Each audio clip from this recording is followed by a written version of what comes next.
Hello and welcome everyone to our weekly session titled Latest in Bitcoin Tech, where we go through the weekly Bitcoin Optech newsletter. And this week we will be discussing newsletter number 343, published on 28th of February 2025. We will go through the preface of the newsletter before covering the newsletter itself to get a gist of what the contents of the newsletter. So the preface is this week's newsletter summarizes a post about having full nodes ignore transactions that are relayed without being requested first. Also included are our regular sections with popular questions and answers from the Bitcoin Stack Exchange, announcements of new releases and release candidates, and summaries of notable changes to popular Bitcoin infrastructure software. So this week we have the news section, which is a weekly occurrence, and we have only one news article. And then we have the monthly feature of selected Q&A from Bitcoin Stack Exchange, where we have 1, 2, 3, 4, 5, 6, 7, 8 questions. Let's see how many of them are we able to cover, and then releases and release candidates, and then notable code and documentation changes. I believe we will spend this session covering the news article and Stack Exchange questions and answers. Okay, all right. So I'll read the news article first. Ignoring unsolicited transactions. Antoine Riad posted to Bitcoin Dev two draft BIPs that would allow a node to signal that it will no longer accept transaction messages that it had not requested using an INV message called unsolicited transactions. Riyadh previously proposed the general idea in 2021. See newsletter number 136. The first adds a mechanism that allows nodes to signal their transaction relay capabilities and preferences. The second proposed BIP uses that signaling mechanism to indicate that the node will ignore unsolicited transactions. There are several small advantages to the proposal, as discussed in a Bitcoin Core pull request, but it conflicts with the desire of older, lightweight clients and could prevent users of that software from being able to broadcast their transactions, so a careful deployment might be required. Although Riyadh had opened the aforementioned pull request, he later closed it after indicating that he planned to work on his own full node implementation based on lib Bitcoin kernel. He also indicated the proposal may help address some attacks he recently disclosed. See newsletter number 136. The newsletter talks about ignoring unsolicited transactions as the title suggests. So there is a mechanism in which Bitcoin transactions are relayed and requested. Uh, as in, when a Bitcoin node sees a new transaction for the first time, it validates that transaction, or if it creates that transaction, it validates that transaction, performs validation checks, and then it sends an INV message, which is an inventory message to its peers, indicating that he has, meaning that node has a new transaction to share with its peers. When the peers receive the INV message, the peers, if they are interested in that transaction, will send a get data message to the node to send the transaction, and then the initiator node sends the transaction. So how does it happen? When a node sees a transaction for the first time, the node validates that transaction and sends an INV message to all its peers, indicating that it is aware of a new transaction. If its peers are interested in that transaction, the peers will send a get data transaction, a get data message. On receiving the get data message, the initiating node will send the transaction itself. So that's how it happens. INV message followed by get data message followed by TX message. That is how transactions are released across the Bitcoin network. Now, what happens is that there are some lightweight clients that do not follow this mechanism, that do not follow this workflow. They broadcast transactions without sending the INV message, meaning they will not even send an INV message and wait for your node to request for that transaction. They will upfront send the transaction. So usually what happens is that how a full node behaves is that the full node will tell you that it is aware of a new transaction. If you are interested in that transaction, only then the full node will broadcast or relay that transaction to you. But there are certain clients that use there are certain clients that use there are certain nodes that use old clients, lightweight clients, where they do not follow this workflow, where they do not follow this INV message, get data message, and transaction message workflow. They upfront broadcast the transaction without waiting for the peer to request for that transaction. So these transactions are known as unsolicited transactions. What are solicited transactions? They are transactions that you have requested for. You request your peer for a transaction, and then your peer complies with your request and sends you transactions. That is a solicited transaction. What's an unsolicited transaction? It's a transaction that you receive, that your node receives, that is relayed or broadcasted or transmitted to your node without your node having asked for it. That's an unsolicited transaction. Okay. So I hope the gist is covered. Now let's read newsletter 136 that will give us a prelude of what this proposal is. Proposal to stop processing unsolicited transactions. Okay, so this proposal was initially made, I believe, in 2020 or 2021, hasn't been implemented yet.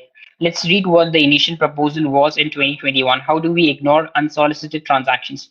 Normally, nodes expect to receive the announcement of a new transaction in a P2P protocol INV message, right? So when your node expects an INV message before actually receiving the transaction, whereas when there is some new transaction that a peer of your node is aware, you expect that peer to send you an INV message indicating that they're aware of a new transaction. That's how it happens in a peer-to-peer network. That's how the stereotypical workflow is.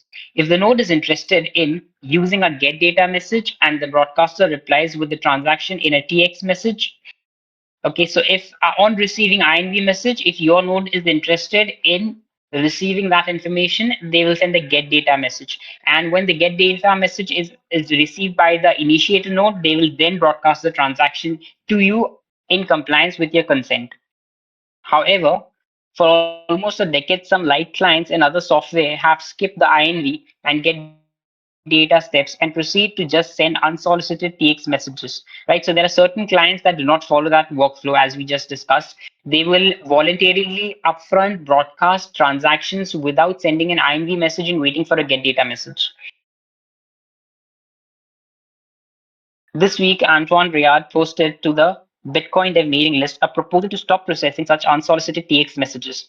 As discussed in a Bitcoin Core PR, this will give a node more control over when it receives and processes transactions, giving it an additional way to limit the impact of peers that send expensive to validate transactions. So, what's this proposal? This proposal restricts your nodes from processing unsolicited transactions, meaning your node will be configured in a manner that it will only receive solicited transactions. It will only receive transactions which it has requested, and the transactions which it is not interested in, meaning which it has not requested for, your node will not receive that transactions, right?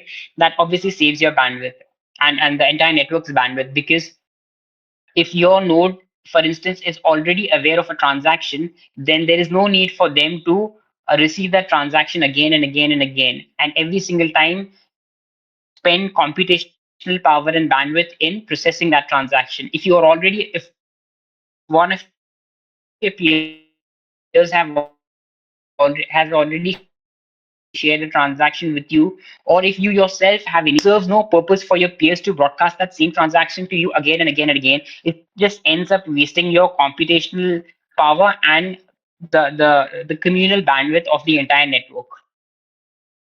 Okay, so the downside of this approach is that all clients that currently send unsolicited TX messages won't be able to send transactions unless they are upgraded before the last few 0.21.x or earlier versions of Bitcoin Core leave the network, or other Bitcoin implementations that act similarly. It usually takes several years for an old version to completely leave the network, so there should be plenty of time to accomplish client upgrades. We encourage the developers of affected clients to read the proposal and consider commenting on it, right? So we discussed first and foremost what the workflow of transaction relay in the Bitcoin network is, right? Whenever a participant in the Bitcoin network, by participant here I is made aware of a transaction, it validates that transaction, then it shares or sends or transmits that transactions to all its peers. Now, how does this happen? It first sends an INV message, which is a short form for inventory.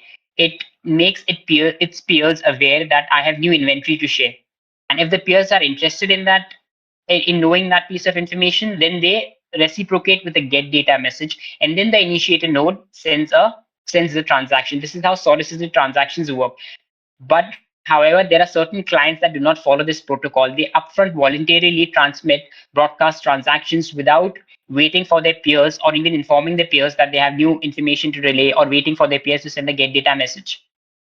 The drawback of this could be that your node will have to or might have to multiple time validate a very data extensive transaction, because your node might already be aware of a transaction, but your peers are broadcasting that transaction again and again to you without waiting for you to give a get data message, thereby wasting your computational power and, yeah, the bandwidth consumption.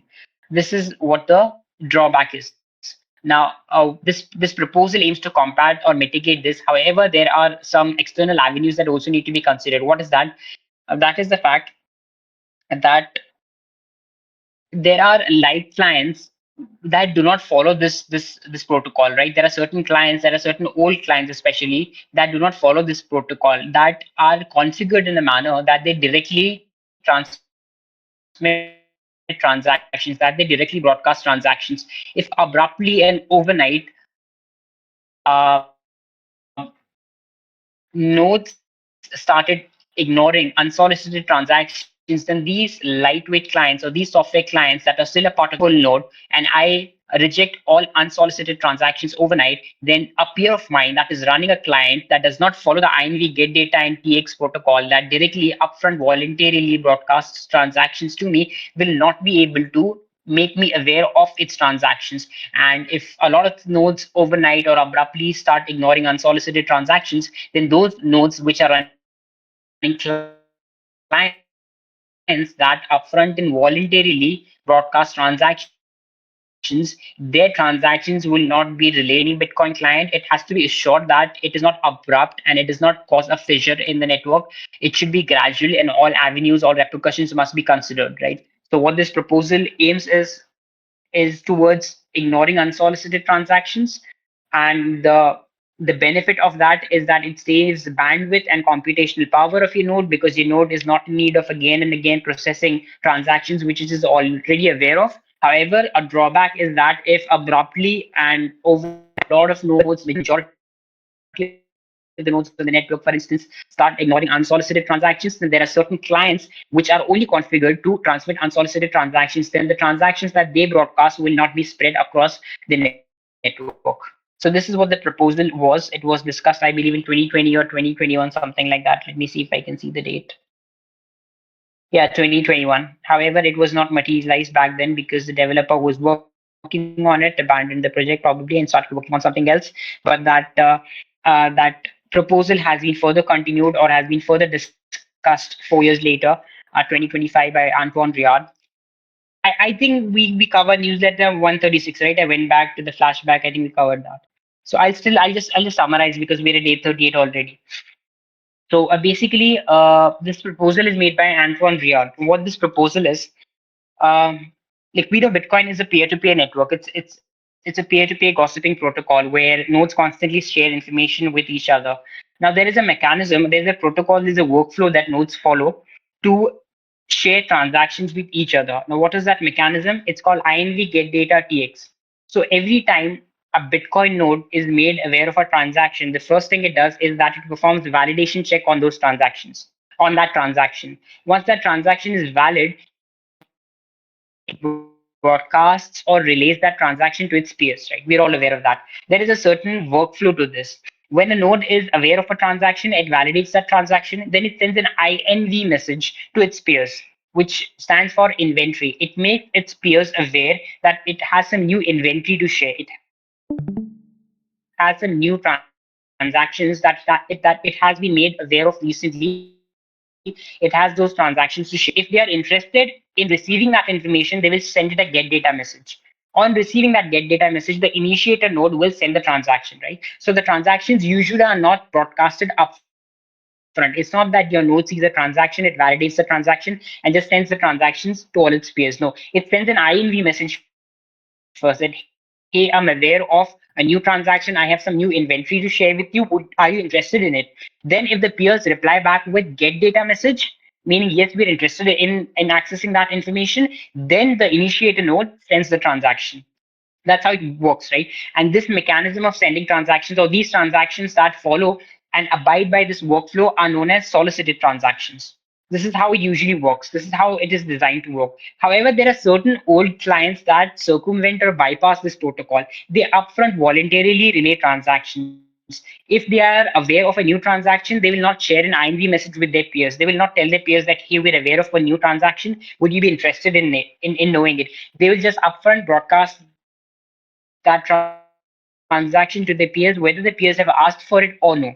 And currently in Bitcoin Core, there is no mechanism for a node to avoid unsolicited transactions. Whether you have requested for a transaction or whether you have not requested for a transaction, if your node receives the transaction over a P2P network, then your node is incumbent to validate that transaction. Your node will validate that transaction, pass that transaction, and further broadcast that transaction and further broadcast that transaction. This gives you computational power and bandwidth as well. Because if your node is already aware of a transaction and your peers are sending that transaction to you again and again and again, every single time you have to validate that transaction, and every single time you have to broadcast that transaction, even though you never asked for it in the first place, that obviously ends up wasting your computational power and your bandwidth as well. Now, these transactions are known as unsolicited transactions, right? So there are two kinds of transactions. The first is solicited transactions. These are transactions that follow the INV get data and takes protocol. These are transactions which you have requested for. And then there are unsolicited transactions which you never requested for in the first place. Your peers upfront voluntarily broadcasted those transactions to you. These are unsolicited transactions. Currently, there is no mechanism for a node to avoid receiving unsolicited transactions. Now, receiving these unsolicited transactions can have its own repercussions and drawbacks. What could these be? One, which is like they are mentioned in the post. If anybody read the input I post, but I guess I was not connected to the internet.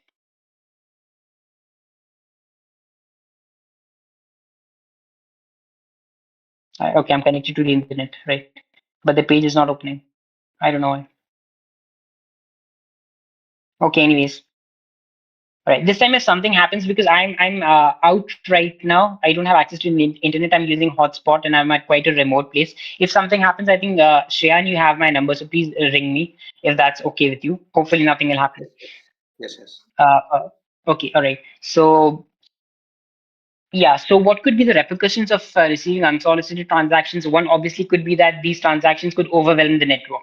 If your node is receiving transactions that it never requested for in the first place, it's possible for someone to create lots and lots of spam transactions, lots and lots of junk transactions, and overwhelm your node and bombard your node with these transactions that you never asked for in the first place, and then a lot of computational power and bandwidth of your node gets wasted in passing and validating these transactions, and it might even crash. There's also a possibility that if it's overwhelmed with processing data, it might even crash.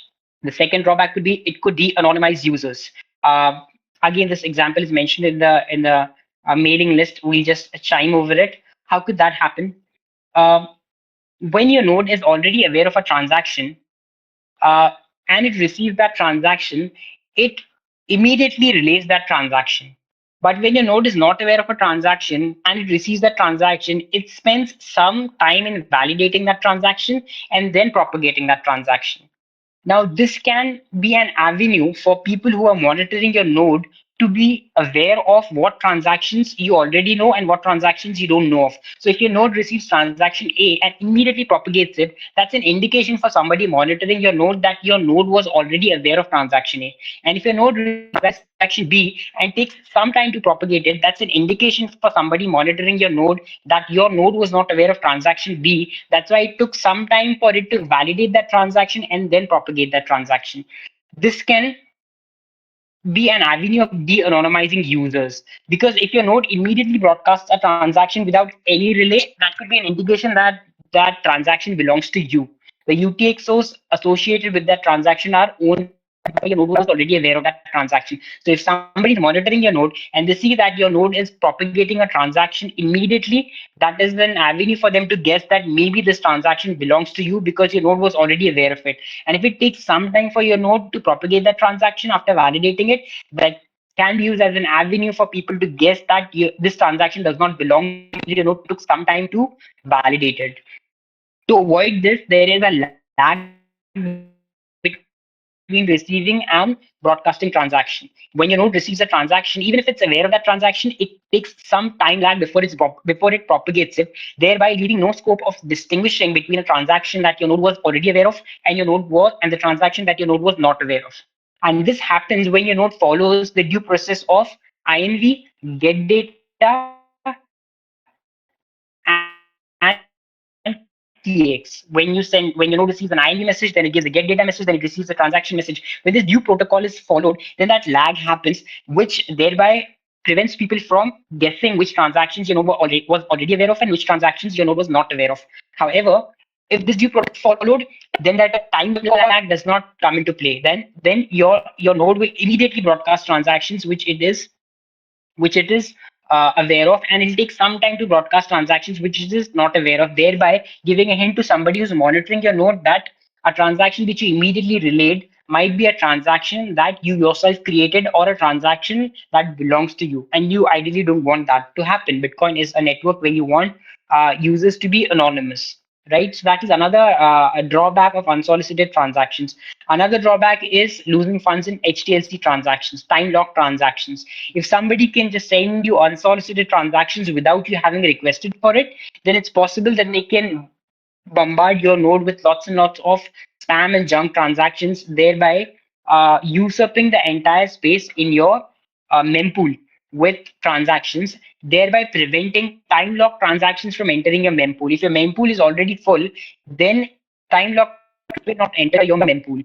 And if time lock transactions do not enter your mempool, then there is a possibility that you might end up losing funds associated with those time lock contracts. As you all know, that HTLC that funds that are locked in an HTLC transaction, the pre-image has to be furnished before the time lock expires. Then, if you're not able to furnish the pre-image before the time lock expires, you end up losing your funds. So these are some drawbacks of unsolicited transactions, right? And so the author proposes, Antoine Riard, he first came up with this proposal in 2021. Then I think he abandoned it and moved on to other things, and then now he has rejuvenated his interest in this proposal. It seems is that nodes should be able to advertise whether they are willing to receive unsolicited transactions or no. Currently, there is no mechanism for a Bitcoin core node to do that. A Bitcoin core node, when it receives a transaction, whether it requested for it or whether it did not request for it, it just passes that transaction and relay that transaction. But what the proposal aims to do is that nodes should be able to advertise whether they are interested in receiving unsolicited transactions, whether it requested for it or whether it did not request for it. And to using a bit flag, whether they are interested in receiving unsolicited, interested in, i.e., which it has requested for, then unsolicited transactions should not be relayed to that node, right? So that is what the proposal is. The proposal broadly talks about, firstly, the mechanism or the workflow of relaying transactions on the Bitcoin network. That is the INV get data, and prevents all clients that bypass or circumvent this workflow that upfront voluntarily broadcast transactions without without bothering about whether the recipient has asked for that information or not asked for that information. This leads to certain drawbacks which we discovered. One is overwhelming nodes with spam transactions. Others de-anonymizing users by linking their transactions with their own identifications. The third could be losing funds associated with HTLC and time-locked transactions. And to as a remedy or as a diagnosis to all of these drawbacks, the developer proposes that Bitcoin Core nodes should be allowed to advertise whether they want to receive solicited transactions or whether they don't want to receive unsolicited transactions. So nodes that advertise that they are not interested in receiving unsolicited transactions should not be forced to receive them. That's what the proposal is, right? So yeah, I tried to summarize it. We went into much more detail last time around. We went through the I don't think we'll be able to do that. We're already at 8:50. We'll try and at least cover two or three questions from the Bitcoin Stack Exchange. So if anybody has any questions, any observations, anything to ask or share in the chat, please feel free to do that or unmute yourself and speak. I'll just have a sip of water in the meantime. All right, cool. Let's try and squeeze in a couple of Bitcoin Stack Exchange questions and answers. We'll try and pick and choose because obviously we'll not be able to cover all eight of them. I have unmuted myself. Yes, I have. So we'll see. We'll try and find the most interesting ones that the audience will be interested in knowing about. Okay, let's do this. Let's cover a couple of things in this. Few interesting concepts.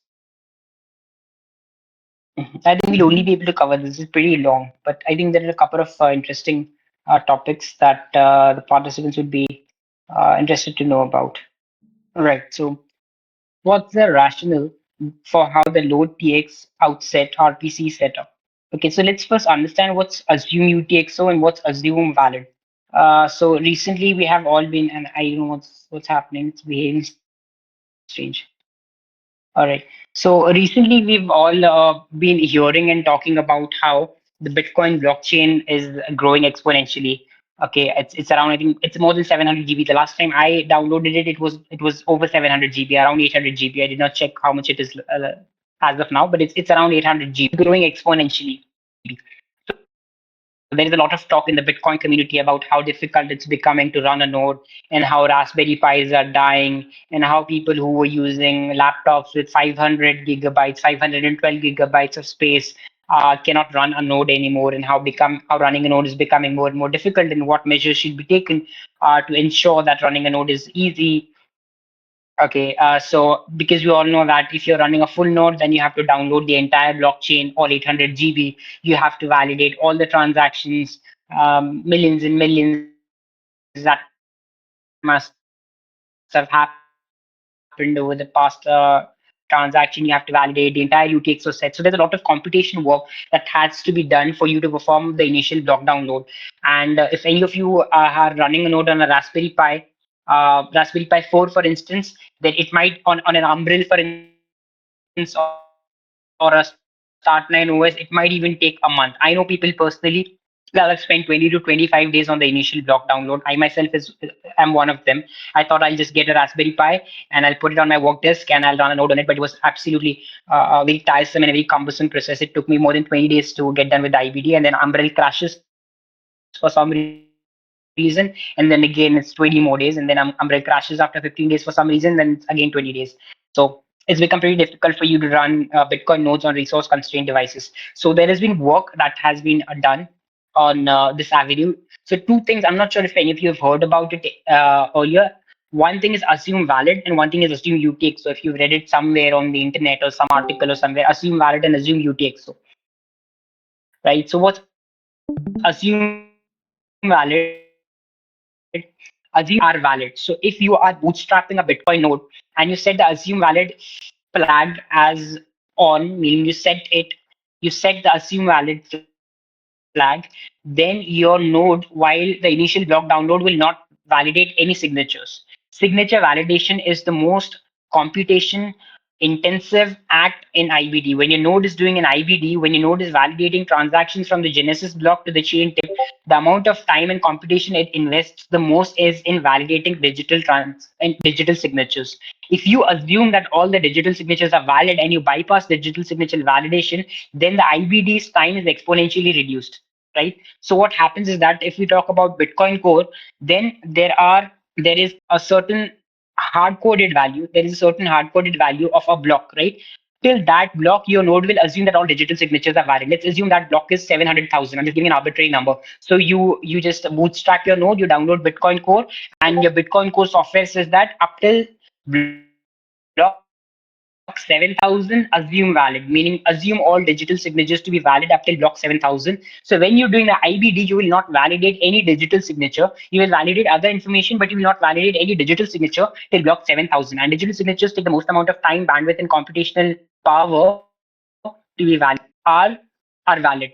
Okay, so that saves you a lot of time while doing IBD. Now, how do you do that? You do that because it's public information. Like some things are public knowledge, right? Some things are public knowledge. Like there are hundreds and hundreds of developers. There are thousands and thousands of node runners who have done the IBD up till, let's say, another arbitrary number, block number 700,000. So it's public information that block number 700,000 has certain hash.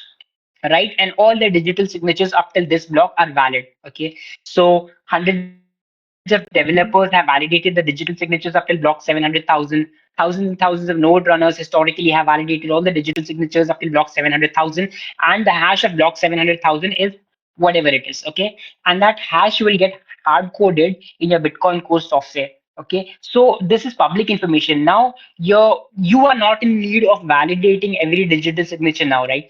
Hundreds and thousands of people over the years have validated every single digital signature from the Genesis block to block number, let's say 700,000. So this is public information that all the digital signatures are valid, and the hash of block number 700,000 is such and such. So if you are doing the IBD and the chain that you are following, the hash of 700,000 block is the same hash as which is encoded, which is hard coded in the Bitcoin Core software, then you know that the digital signatures of all the transactions from Genesis block up till that 700,000 block are valid, and hundreds and thousands of people have validated it over years and years and years. So you don't have to validate it again, right? So that is an avenue of saving time on IBD, because hundreds and thousands of people historically have validated digital signatures from the Genesis block to let's say block number 700,000. Now your node is not in need of doing that. Your node just has to ensure that the chain that it is downloading has the same hash of block number 700,000,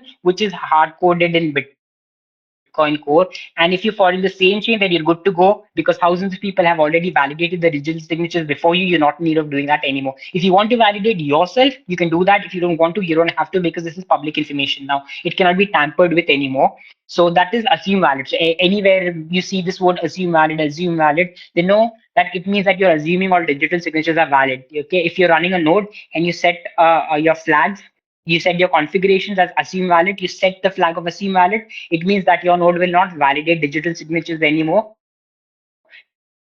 till a certain block value, which is hard coded in Bitcoin Core, and that block value changes with every version. Like with 27, it was something, 28, it was more, maybe in 29, it'll go further. If it was 700,000 in 28, it'll be probably 800,000 in 29, it'll probably be 900,000. So as more and more blocks are appended and more validation is done, that number keeps on increasing. So that if you're doing an IBD, you don't have to validate every digital signature, thereby making it easier to bootstrap a node. The second mechanism is assume UTXO. I'm really sorry, I'm used to having a mouse at my disposal. I don't have it right now. So I'm kind of struggling with the trackpad. Okay, so the second thing is assume UTXO. What's assume UTXO? As the name suggests, assume valid assumes that all digital signatures up till a certain checkpoint are valid. Assume UTXO assumes that the UTXO set is valid, right? So you don't have to go and validate each and every UTXO. The UTXO set is also very large. It's like 1.5 or 2 GB, I believe. You have to validate each and every unspent transaction output. And the catch is when you are running when you're bootstrapping a new Bitcoin node, you cannot send or receive payments until and unless you have validated the entire UTXO set, right? Because your node is not aware whether that UTXO has already been spent. Once you validate the UTXO set, then your node is aware that the UTXO has been spent. Until and unless your node validates the entire UTXO set, it cannot receive or send payments because it's not aware whether the transaction has been spent or not. So it cannot perform double spend checks. Now, what you can do is with assume UTXO, if you append this, if you set this flag, if you set assume UTXO, then your node will assume that the the UTXO set up to a certain block height is validated, right? It'll just take that snapshot. It'll take the snapshot of that UTXO. So let's say the hard coded value in Bitcoin Core is 700,000 block, and you set the flag of assume UTXO.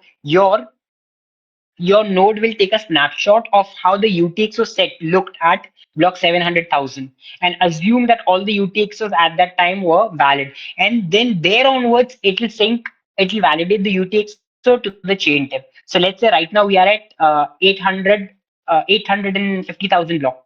Okay, we're at 850,000 block. And the assume UTXO parameter is 700,000 block. So your node will only validate UTXO set from 700,000 to 850,000. That's it. It will not validate all the UTXOs from the Genesis block. So that is the second mechanism. Genesis block, thereby saving a lot of time. So it will start at block 7,000 and validate till 7,000 8,500, so that your node can quickly start receiving and accepting payments without having for you to without waiting for you to validate the entire UTXO set, right? Once that is done, then your node will again go back to Genesis block and start validating itself. So it will not skip UTXO validation. It will just assume temporarily that all the UTXOs in the UTXO snapshot to a certain height are valid. There onwards, it start validating to the chain tip. Once it validates to the chain tip, then again, then you are in a state of accepting and receiving payments. Then you'll go back to the Genesis block and start validating. So you don't have to wait for your node to validate the UTXO set from Genesis block to 8,400, for instance. It just has to validate from 7,000, which is the hard coded value, to 8,400, and then you're ready to receive and accept payments. And then in the background, you can keep on validating from the Genesis block and then sync up to 7,000. That's what assume UTXO is. So we know what is assume valid, we know what is assume UTXO. I thought this would be interesting for us to cover, because there's a lot of talk about how the size of the blockchain is growing exponentially, not usable anymore, and laptops with 512 people are not able to run the node of space, are not usable anymore, and how it takes weeks and weeks and even months for some people on resource constrained devices to run a Bitcoin node. This obviously leads to centralization. It's a very important issue. We want more and more people to run Bitcoin nodes so that Bitcoin is centralized. And if running a Bitcoin node becomes expensive, then it is really worrisome. And that's why a lot of people are doing different things to ensure that running a node remains trivial and cost efficient. And two such avenues invalid, where your node just assumes all digital signatures are valid because this is public information, thereby saving computational power, so you don't have to wait for a long period of time to validate all the digital signatures. And the IBD happens quickly. And the second is assume UTXO, where you just assume that the snapshot, you take the snapshot of a UTXO set and you assume that the UTXO set is valid and validate it individually. From that snapshot's tied to the current chain tip, and then your node is ready to receive and accept payments. You don't have to wait for days and days for the entire UTXO set to get validated. And then in the background, you can keep on validating. So that's what assuming valid is, and that's what assuming UTXO is. These two terms are being furnished very frequently. The reason to ensure that running a Bitcoin node is convenient and cost efficient, and we can onboard more and more people to run Bitcoin nodes. And like in this discussion, if it's happening between technically competent people, then you'll always hear these words: assume valid and assume UTXO. So a lot of people will say, I just assume valid, that's why I was able to do the IBD in 1 day instead of 5 days. Some people will say, I just assume UTXO, that's why my IBD happened quickly and I was able to send and receive payments immediately. So that is something that I thought we should discuss about. Did we have time? We're at 9. Uh, we can just read this question. We'll not try and understand it. This we just read because it's quite self-explanatory. Included call this session off for the day because we lost 15 minutes due to that we can can with connections. I just kind of assimilate what we just discussed about assuming UTXO. Why is M assume UTXO data? This is the parameter in Bitcoin hard in the first place. If you don't want to trust others' UTXO set, we're getting forced to use only that UTXO set version. The answer is options for even faster sync time. With UTXO set downloads, if such a site would become popular and then compromised, there is a risk of it being loaded and accepted by users, even if briefly. Anything is possible in such a UTXO set, including the attacker giving themselves 1 million Bitcoin, right? So the questioner asks, like, why do we have to hard code this value of assume UTXO, the snapshot? Why are we hard coding this? So the answer says, if we don't hard code it, then anybody can put up a website and put a snapshot of the UTXO and say that this is a valid snapshot up till block height, whatever, and people might rely on that, and people might sync to a block to which somebody has randomly put it up on the internet and might start following the wrong chain. And to avoid that from happening, we ensure that this information, this assume valid information, or other checkpoints that we have, or assume UTXO snapshots, these are hard coded in Bitcoin Core. Why? Because it gets thoroughly reviewed by peers, by developers, like dozens and hundreds of developers review it, and maybe hundreds and hundreds of technically competent users review it. So it gets reviewed, and that is the value for hard coding these checkpoints in Bitcoin Core. Why is the n assume UTXO data set to 8,000 and up to the same block is 10 assume valid, right? So the currently if you want 28 if it's forks, then the assume UTXO is 8400000, meaning you have to this block your and then sending payments.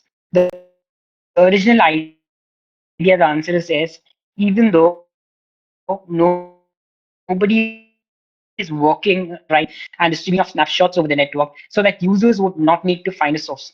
In such a model, okay, so the original idea was that we hardcode these values so that users don't have to fetch these this information at random places.